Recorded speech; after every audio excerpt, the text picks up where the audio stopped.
కైలాసంలో వినాయక చవితి ఏర్పాట్లు.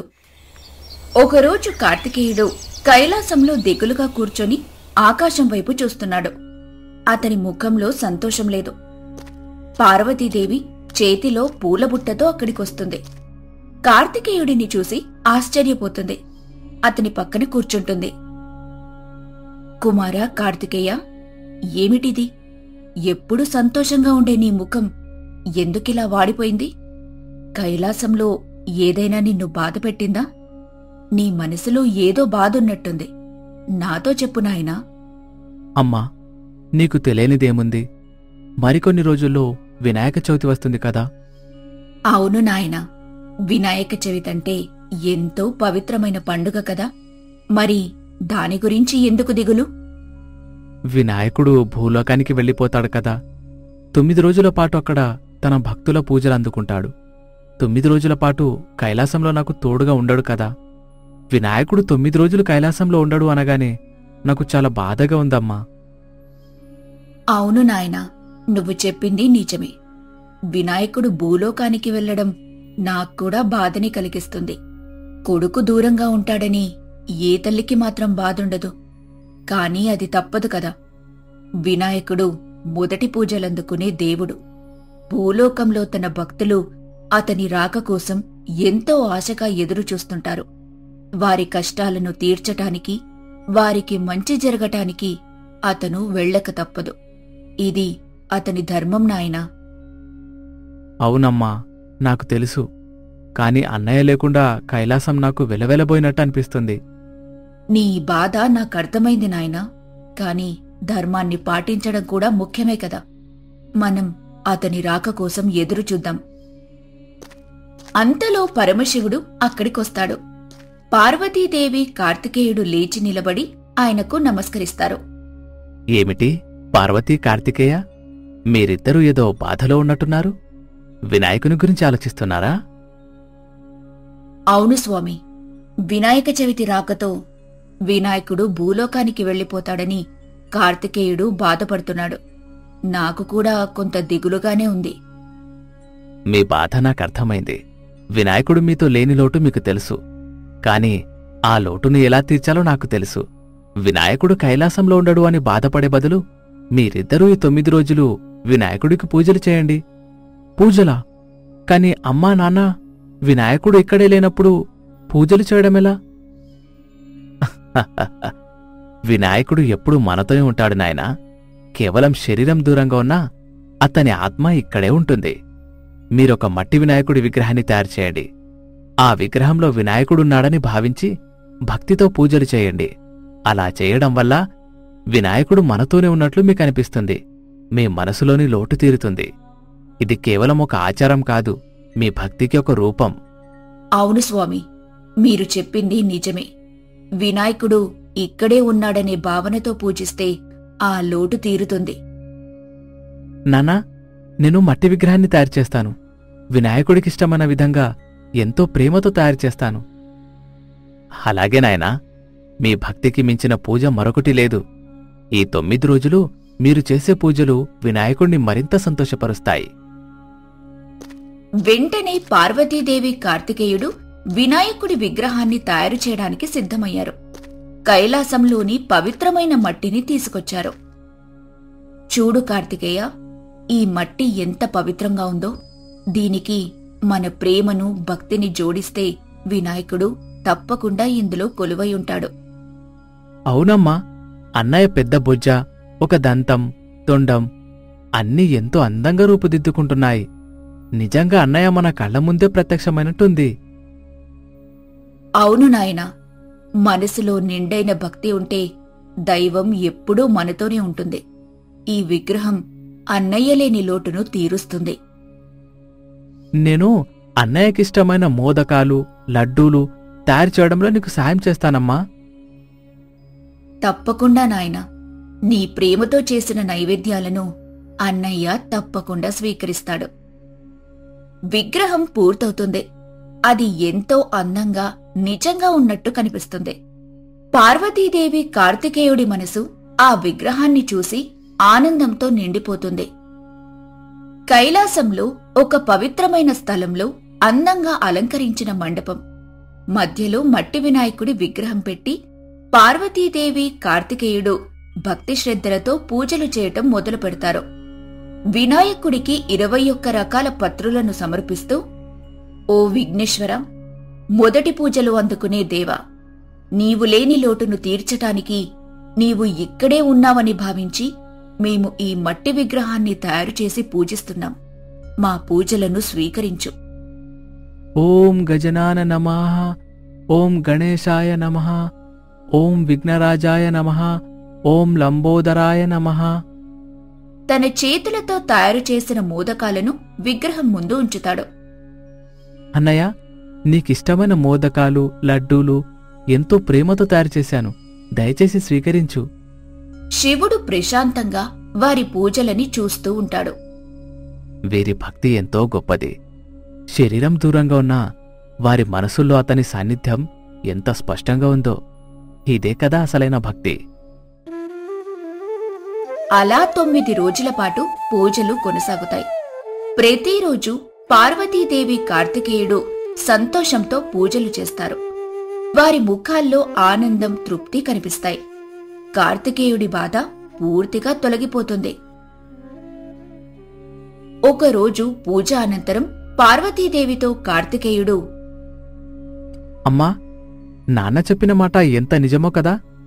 అన్నయ్య లేడని నేను బాధపడ్డాను, కాని మట్టి విగ్రహాన్ని పూజిస్తూ ఉంటే అన్నయ్య నిజంగా మన పక్కనే ఉన్నాడనిపిస్తుంది.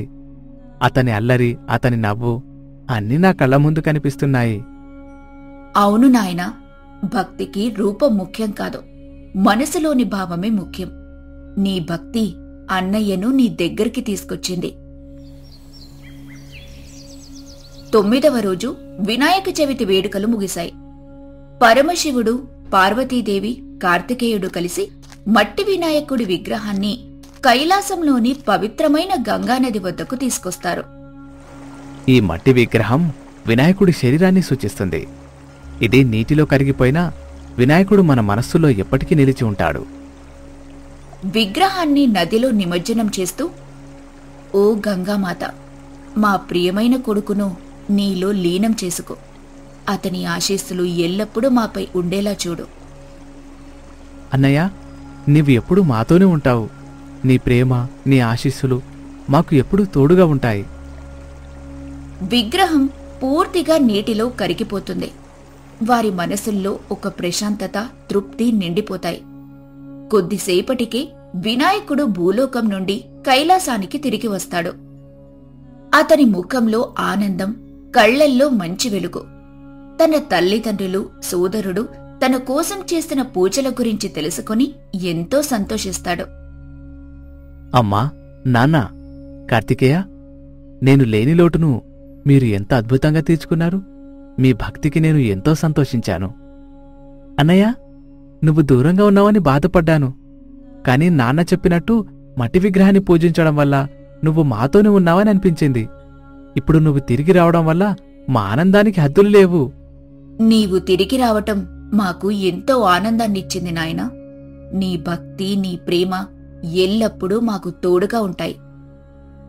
భక్తికి దూరం అడ్డు కాదని, మనసులో నిండైన ప్రేమ, భక్తి ఉంటే దైవం ఎప్పుడూ మనతోనే ఉంటుందని మన కైలాస కుటుంబం మరోసారి నిరూపించింది. వినాయకుడు, కార్తికేయుడు, శివుడు, పార్వతీదేవి అందరూ ఆనందంగా ఒకరినొకరు చూసుకుంటారు. కైలాసంలో తిరిగి శాంతి, సంతోషం నిండిపోతాయి. అప్పటి నుండి కైలాసంలో ప్రతి వినాయక చవితికి వినాయకుడు భూలోకానికి వెళ్లినా పార్వతీదేవి, కార్తికేయుడు మట్టి విగ్రహాన్ని పూజించి ఆ లోటును తీర్చుకుంటూ వచ్చారు. భక్తికి రూపం లేదని, మనసులోని భావమే ముఖ్యమని ఈ కథ కైలాసవాసులకు, భూలోకవాసులకు చాటి చెప్పింది. కైలాసంలో మహాశివుడికి పార్వతీదేవి పాదపూజ చేస్తూ ఉంటుంది. వినాయకుడు మరియు కార్తికేయుడు బయట కూర్చొని భూలోకాన్ని గమనిస్తూ ఉంటారు. అప్పుడు వినాయకుడికి 7 రంగుల్లో ఒక అందమైన ఇంద్రధనస్సు కనిపిస్తుంది. అది వినాయకుడికి చాలా బాగా నచ్చుతుంది. సోదరా కార్తికేయ, ఆ ఇంద్రధనస్సు చూసావా ఎంత బావుందో? మనకిక్కడ ఎందుకలా ఉండదు? సోదరా, ఇంద్రధనస్సు వర్షం పడినప్పుడు ఆకాశంలో కనిపిస్తుంది. మనం ఇక్కడ మేఘాల కంటే పైన ఉంటాం కదా, అందుకే మన లోకంలో కనిపించదు. ఓహో, భూలోకవాసులు చాలా అదృష్టవంతులు. అవును సోదరా, వర్షాకాలంలో భూలోకం మరింత అందంగా కనిపిస్తుంది. అది అక్కడికి వెళ్ళి చూడాల్సిందే. అయితే నేను తప్పకుండా భూలోకానికి వెళ్తాను. ఇప్పుడే అమ్మానాన్నల దగ్గర అనుమతి తీసుకుంటాను. అలా వినాయకుడు శివుడి దగ్గరకు వెళ్తాడు. అప్పుడు కార్తికేయుడు కూడా వస్తాడు. అమ్మా, నాన్న, నేను భూలోకానికి వెళ్దామని అనుకుంటున్నాను. కుమారా వినాయక, ఏమైంది? నీ భక్తులెవరైనా ఆపదలో ఉన్నారా? ఎవరైనా ఆపదలో ఉంటే మీరిక్కడ ఇలా ఉండరు కదా నాన్న. వారిని ఆదుకోవటానికి ఒక్క క్షణం కూడా ఆలస్యం చేయకుండా వెళ్తారు కదా. మరి ఎందుకు నువ్వు భూలోకానికి వెళ్ళాలనుకుంటున్నా? వర్షాకాలం వచ్చింది కదా నాన్నగారు, వర్షంలో భూలోకాన్ని చూడాలి అనిపిస్తుంది. అలాగే లంబోదరా, అలాగే వెళ్ళిరా. అలా విఘ్నేశ్వరుడు తల్లిదండ్రుల దగ్గర ఆశీర్వాదం తీసుకుని తన మూషిక వాహనం మీద భూలోకానికి బయలుదేరుతాడు. మొదటిగా వినాయకుడు హిమాలయాలకు వస్తాడు. స్వామి, ఏమిటి ప్రదేశం? ఇన్ని పర్వతాలు ఒకే దగ్గరున్నాయి. ఇలాంటి ప్రదేశంలో వర్షాన్ని చూస్తుంటే మహా అద్భుతంగా ఉంది స్వామి. కానీ ఈ ప్రదేశం బహు చలిగా కూడా ఉన్నది. ఇవి హిమాలయాలు అనే పర్వతాలు మూషిక. కురుక్షేత్రం జరిగిన తర్వాత పాండవులు శాప విముక్తి కోసం నాన్నగారిని పూజించటానికి వస్తే ఆయన వారికి కనిపించకుండా దాక్కున్నారు. అలా చూడు, నాన్నగారి వెన్నుభాగం ఉన్న పవిత్ర ప్రదేశం కేదార్నాథ్ క్షేత్రం. అవును వినాయక, అత్యంత సుందరమైన క్షేత్రం, అలాగే మహిమాన్వితమైన క్షేత్రం. స్వామి, ఇప్పుడు చూడండి, ఆ క్షేత్రం వెనుక హరివిల్లుతో ఎంత బాగుందో. హరుడు కోసం హరి పూలదండ అలంకరించినట్టుంది కదా. అవును మూషిక. అలా వాళ్ళిద్దరూ అక్కడ భక్తులను చూసుకుంటూ మరొక ప్రదేశానికి బయలుదేరుతారు. అలా కొంత దూరం వచ్చేటప్పటికి ఒక ముసలాయన చాలా ఆయాసపడుతూ నడుస్తూ ఉంటారు. వినాయకుడు అతనికి సహాయం చేయడానికని మానవగా అక్కడికి వెళ్తాడు. ఎవరండి మీరు? ఇంత వర్షంలో ఎక్కడికి వెళ్తున్నారు? వర్షం పడుతుంది కదా, పొలంలో నీళ్ళు నిలిచిపోతే పంట పాడవుద్ది. అందుకే పొలానికి గండి కొట్టడానికి వెళ్తున్నాను. ఈ వయసులో మీరు వెళ్ళటం దేనికి? మీ ఇంట్లో ఇంకా ఎవరూ లేరా? ఎందుకింత కష్టం? ఉన్నారు బాబు, నా కొడుకులిద్దరూ ఇంటి దగ్గరున్న ఆవుల్ని గ్యాదల్ని చూసుకుంటున్నారు. నా భార్య ఏమో వంట చేస్తుంది.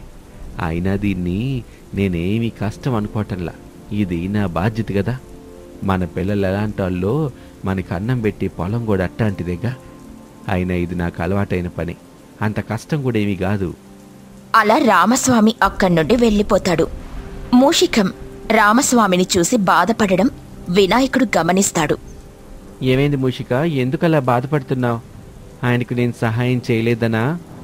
అది కాదు స్వామి, మీరు సహాయం చేస్తారన్నా కూడా ఆయన తీసుకునేవారు కాదు. ఆయన పనంటే ఆయనకు అంత గౌరవం, అంత ప్రేమ. మరెందుకు బాధపడుతున్నావు మూషిక? ఈ వయసులో కూడా ఈయన ఎంత కష్టపడుతూ బాధ్యతగా నిజాయితీగా తన పని తాను చేసుకుంటుంటే చాలా మంది యువకులు బెట్టింగ్ అంటూ సులభంగా డబ్బులు సంపాదించాలనే ఆశతో ప్రాణాలు కోల్పోతున్నారు స్వామి. కష్టపడకుండా వచ్చే డబ్బు ఎలా నిలుస్తుంది? అవును మూషిక, కష్టపడితేనే దానికి విలువ. పిల్లలను తల్లిదండ్రులు కూడా కాస్త గమనిస్తూ ఉండాలి. సరే స్వామి, మనం దక్షిణ భారతదేశానికి వెళ్దాం పదండి. అక్కడ చూడాల్సిన ప్రదేశాలు చాలానే ఉన్నాయి. అలా వాళ్ళిద్దరూ పంట పొలాలు, నదులు చూసుకుంటూ దక్షిణ భారతదేశానికి వస్తారు. అక్కడొక దగ్గర ఆగుతారు. అప్పటికే వినాయకుడికి చాలా ఆకలిగా ఉంటుంది. మూషిక, నాకు ఆకలిగా ఉంది, ఏమైనా తిందాం పదా? అలాగే స్వామి. అలా వెళ్తున్న వారికి ఒక ఇల్లు కనిపిస్తుంది. ఆ ఇంట్లో ఒక ఆమె పిండి వంటల్ని సిద్ధం చేస్తూ ఉంటుంది. నేతితో తయారు చేస్తున్న ఆ పిండి వంటల వాసన వినాయకుడికి చేరుకుంటుంది. ఆహా మూషిక, ఎవరో పిండి వంటలు చేస్తున్నారు. చూసావా ఎంత సువాసన వస్తుందో? మనం కూడా వెళ్ళి తిందాం పదా? అవును స్వామి, చాలా గుమగుమలు వాసన వస్తుంది. అప్పుడు వినాయకుడు ఒక ముసలి వ్యక్తి రూపంలోకి, మూషికం ఒక బాలుడి రూపంలోకి మారుతాడు.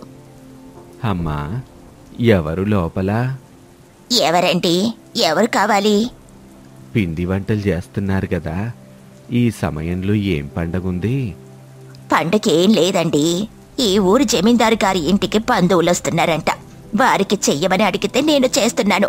ఇంతకీ మీరెవరు? ఏమీ లేదమ్మా, ఈ దారిలో వెళ్తూ ఇక్కడ ఆగాము. ఊరు దాటి వెళ్ళాలంటే వర్షం అడ్డుపడుతుంది. అందుకే ఇక్కడ కాసేపు విశ్రాంతి తీసుకోవచ్చా? భలే వారండి. కాసేపు కూర్చోడానికి నాకేం అభ్యంతరం చెప్పండి. మిమ్మల్ని చూస్తుంటే చాలా దూరం నుండి ప్రయాణం చేసి వస్తున్నట్టున్నారు. ఏవైనా తిన్నారా? అంటే అది అయ్యో, మాట పడకండి. చాలా ఆకలితో ఉన్నట్టున్నారు. ఇది కేవలం జమీందారు గారి కోసం మాత్రమే కాదు, అందులో కొంత నా భాగం కూడా ఉంది. మీరేమి అనుకోనంటే ఇద్దరికి భోజనం వడ్డిస్తాను, రండి. అలాగేనని వినాయకుడు మూషికం ఇద్దరూ కలిసి లోపలికెళ్తారు. జానకమ్మ వాళ్ళిద్దరికీ అరిటాకు వేసి అందులో తాను తయారు చేసిన రకరకాల తినుబండారాలను, పిండి వంటలను వడ్డిస్తుంది. అంతేకాకుండా వినాయకుడికి ఎంతో ఇష్టమైన మోదుకలను కూడా ప్రత్యేకంగా వాళ్ళిద్దరికీ పెడుతుంది. అవి చూసిన వినాయకుడు చాలా సంతోషిస్తాడు. వాళ్ళిద్దరూ కలిసి అక్కడ భోజనం చేస్తారు. చాలా సంతోషం తల్లి. ఆకలితో ఉన్న మాకు కమ్మటి పిండి వంటలు పెట్టావు. అన్నట్టు మీరు చాలా దూరం వెళ్ళాలని అన్నారు కదా, దారిలో ఎక్కడైనా మంచి భోజనం దొరుకుతుందో లేదో, అందుకని కొన్ని పిండి వంటల్ని సంచిలో పెట్టి ఇస్తాను. దారిలో తినండి. అయినా అంత దూరం ఏమీ కాదమ్మా. ఇవన్నీ ఇప్పుడెందుకు? సాయంత్రానికి మేమింటికి చేరుకుంటాంలే. పోనీలేండి, మీ ఇంట్లో చిన్న పిల్లలెవరైనా ఉండుంటారు కదా, మీరేదైనా తెస్తారని ఎదురు చూస్తూ ఉండొచ్చు.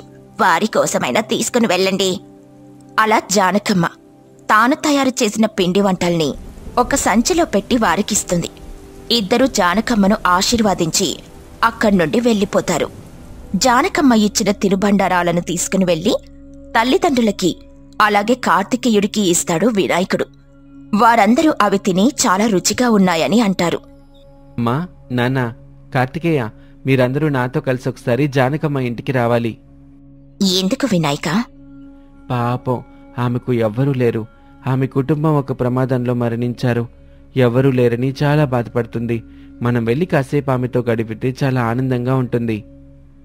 అలాగే వినాయక, వెంటనే అలా మళ్ళీ పార్వతీదేవి, వినాయకుడు, శివుడు, కార్తికేయుడు అందరూ కలిసి ఒక కుటుంబంలాగా జానకమ్మ దగ్గరికి వెళ్తారు. అమ్మా, మీరు తినుబండారాలు చేస్తారని విని ఇక్కడికి వచ్చాము. ఒక 2 రోజులుండి కావలసినవి చేయించుకుని వెళ్ళొచ్చా? అలాగేనమ్మా, 2 రోజులు కాదు, వారం రోజులుండండి. మీకేం కావాలో చెబితే అన్నీ చేసి పెడతాను. అలా వాళ్ళందరికీ ఏం కావాలో తెలుసుకుని ప్రతి ఒక్కరికి అన్ని రకాలైన పిండి వంటల్ని తయారు చేసి పెడుతుంది జానకమ్మ. పార్వతీదేవి కూడా ఆమెకు పిండి వంటలు చేయడంలో సహాయం చేస్తుంది. అమ్మా, మీ ఇంట్లో పిల్లలెవరూ కనిపించడం లేదు, ఎవరూ లేరా? నాకంటూ ఎవరూ లేరమ్మా. భలేవారే, మేమందరం ఉన్నాం కదా మీకు. నేను నీ చెల్లెళ్ళనుకో, నా పిల్లలు కూడా మీ పిల్లలనుకో. ప్రతి పండుగకు మీ ఇంటికొస్తాము. ఆ మాటలు విన్న జానకమ్మ చాలా సంతోషిస్తుంది. తనకి కూడా మంచి కుటుంబం దొరికిందని ఆనందపడుతుంది. అప్పట్నుండి ప్రతి పండుగకు శివుడి కుటుంబం ఆమె దగ్గరకొచ్చి కొంత సమయం గడిపి వెళ్తారు. అలా వినాయకుడు భూలోక యాత్ర చేయడమే కాకుండా జానకమ్మను కూడా సంతోషపెడతాడు.